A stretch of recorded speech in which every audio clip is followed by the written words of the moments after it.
March 15th is a historic date, a date in which Lyndon B. Johnson delivered a speech called "We Shall Overcome." This speech brought people of all race and religion together under one flag and one nation. This speech speaks to me a message of equality and equal rights for all. At times, history and fate meet in a single time at a single place to shape man's unending search for freedom. So it was at Lexington and Concord. So it was a century ago at Appomattox. And so it was last week in Selma, Alabama. There, long-suffering men and women peacefully protested their denial of rights as Americans. Many were brutally assaulted. One good man, a man of God, was killed. There is no cause for pride in what has happened in Selma. There is no cause for self-satisfaction in the long denial of equal rights for millions of Americans. But there is cause for hope and for faith in our democracy. Our mission is at once the oldest and the most basic of this country: to right wrong, do justice, and serve man. In our time, we have come to live with moments of great crisis. Our lives have been marked with debate about great issues, issues of war and peace, issues of prosperity and depression, but rarely does an issue lay bare the secret heart of America itself.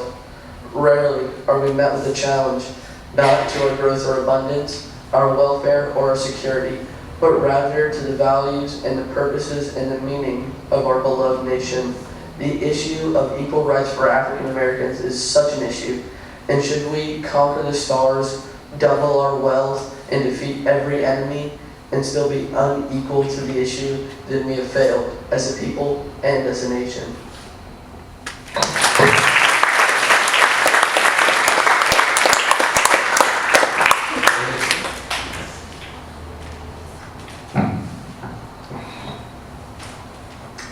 There is no time like the present. This is the name of my speech, formally delivered by Eric Idle at Whitman College. It focuses on the now, and he tells people not to worry so much on the future. Mr. Idle expresses that now that the graduates will be going into the world, they will need to take charge of their own learning. Learning does not stop just because you are out of college. He also focuses on grasping happiness and how to make your life what you want, not the life others want you to have. He empowers the graduates to explore and mess up because it is okay to. This speech has something we can all take away from. I have called this address, "There's No Time Like the Present," and here's a little poem to help you remember. First you're here, then you're not. Remember, life is very short and very pleasant, so do enjoy it.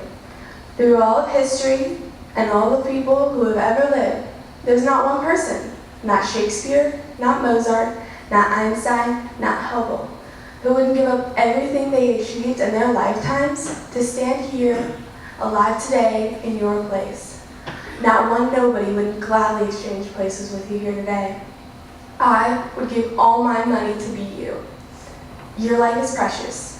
You've only got one. Don't waste it on bad relationships, on bad marriages, on bad jobs, or on bad people. Waste it wisely on what you want to do, okay? You are alive in the finest point in mankind's history, when we now know more about our planet and our origins and our universe than any preceding generation. Life took over 4 billion years to evolve into you, and you have about 70 more years to enjoy it. Some advice: never apologize, never explain. Winston Churchill once said, never, never, never, never, never give up. I think that's really important. Uncertainty is the atomic principle on which we are all organized. So why should I be here in chemistry? Another thing I say is, begin to trust yourself. Don't say, oh, I'm sure they're right. Stand with yourself. In his lifetime, Van Gogh only sold 2 paintings. So remember to persevere. Your life is very precious. You are traveling around a galaxy. You're on the surface of a planet. It's all right to fall back and get some perspective. You are a tiny speck of consciousness in an incredibly expanding and virtually eternal universe, 190 billion light years across. And that's just the bit we can see. So don't just pursue happiness. Catch it.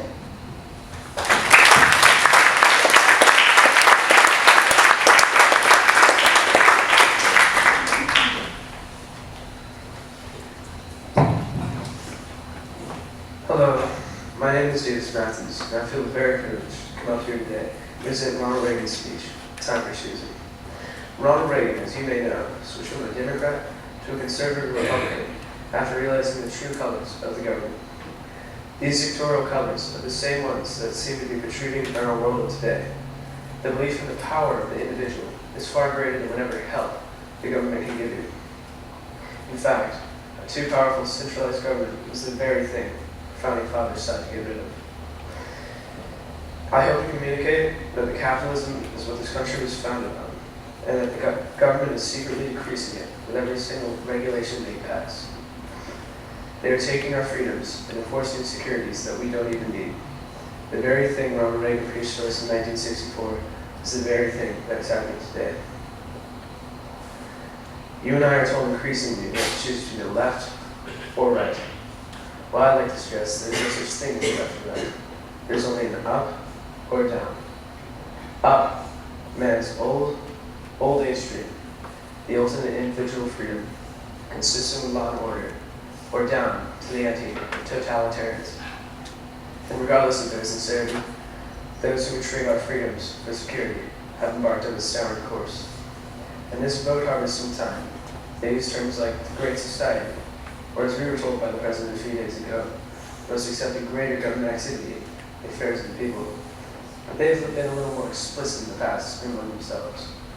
For example, Senator Fulbright has said at Stanford University of the Constitution Sound Mellon, he refers to our president as our moral teacher and our leader, and says that he is hobbled the task by the restrictions of power imposed on him by this antiquated document. And Senator Clark of Pennsylvania, another articulate spokesman, defines liberalism as meeting the material needs of the masses through the full power of centralized government. Well, I, for one, resent it when representing the people, firstly you and me, the free men and women of America, as the masses. This is a term we haven't applied to ourselves in America. But beyond that, the full power of centralized government, this was the very thing our Founding Fathers sought to minimize. They knew that governments don't control things. A government can't control its economy without controlling its people. When a government sets out to do that, it must use force and coercion to achieve its purpose.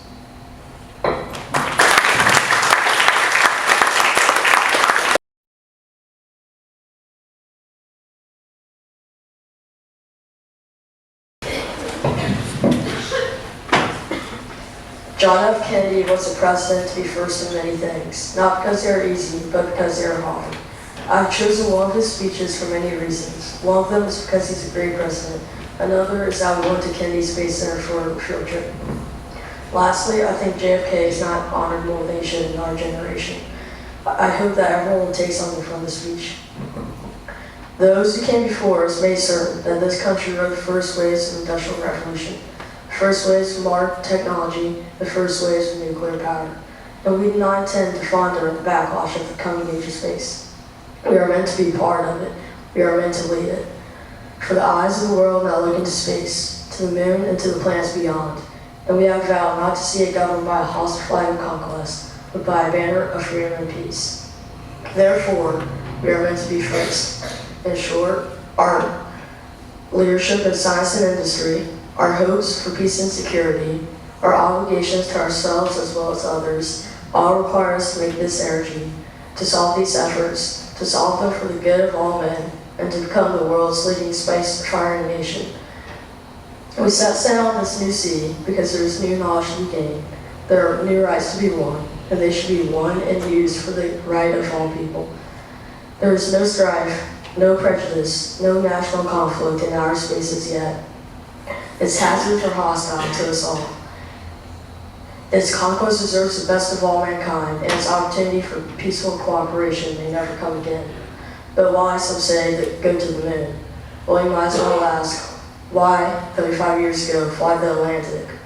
Why climb the highest mountain? Why does rice play Texas? We choose to go to the moon. We choose to go to the moon in this decade, and all the other things, not because they're easy, but because they're hard, and because that challenge is one that we are willing to accept, one that we are unwilling to postpone, and one which we intend to win.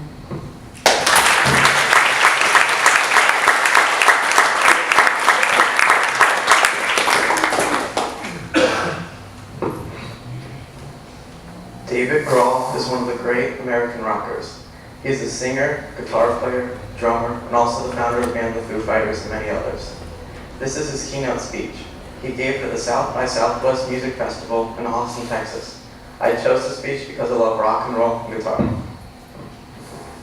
So it wasn't long until I had my first guitar, an old Sears Silvertone with the amp built in the case. It smelled like an old attic full of mothballs and burning wire. It instantly became my obsession. Was this guitar and a Beatles songbook that ultimately set my life in the right direction? Never one for taking lessons or directions, I was left to my own devices, devoted every waking hour to play music. It became my religion. The record store, my church. The rock stars, my saints.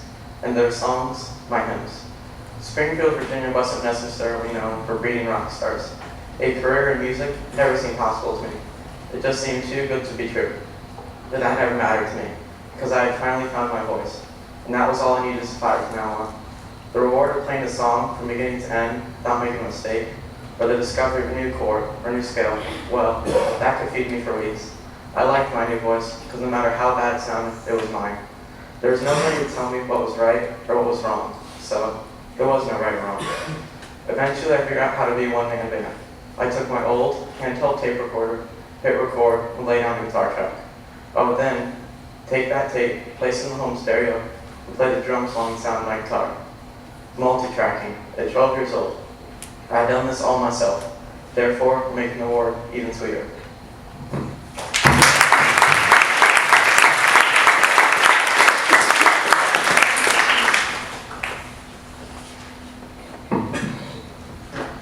Haile Selassie was an Ethiopian prince who spoke out against supremacy in Africa.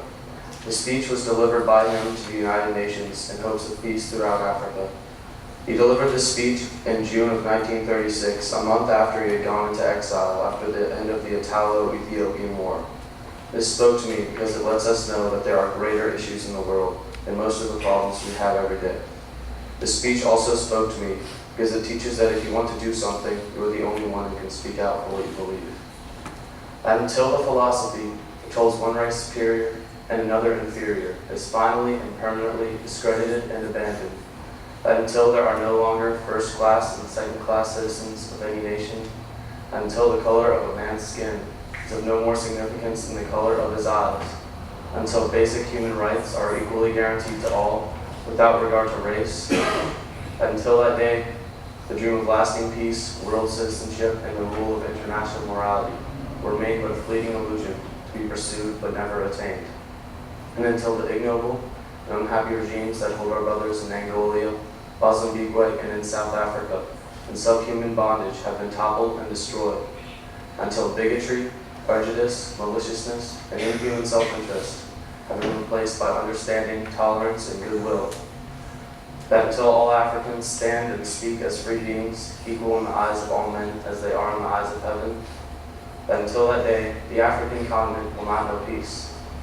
We Africans will fight if necessary, and we know that we shall win, as we are confident in the victory of good over evil. The quality of representation must be assured in each of its organs. The possibilities which exist in the United Nations, to provide a medium whereby the hungry may be fed, the ignorant instructed, the naked clothed, must be seized on and exploited, for the flower of peace is not sustained by poverty and want. To achieve this requires courage and confidence. The courage I believe we possess. The confidence must be created. And to create confidence, we must act courageously. The stake of each one of us in life is identical. Life or death, we all wish to live. We all seek a world in which men are freed of the burdens of ignorance, poverty, hunger, and disease. When we must look into ourselves, into the depths of our souls, we must become bigger than we have been, more courageous, greater in spirit, larger in outlook. We must become members of a new race, overcoming petty prejudice and knowing our ultimate allegiance, not to nations, but to our fellow men within the human community.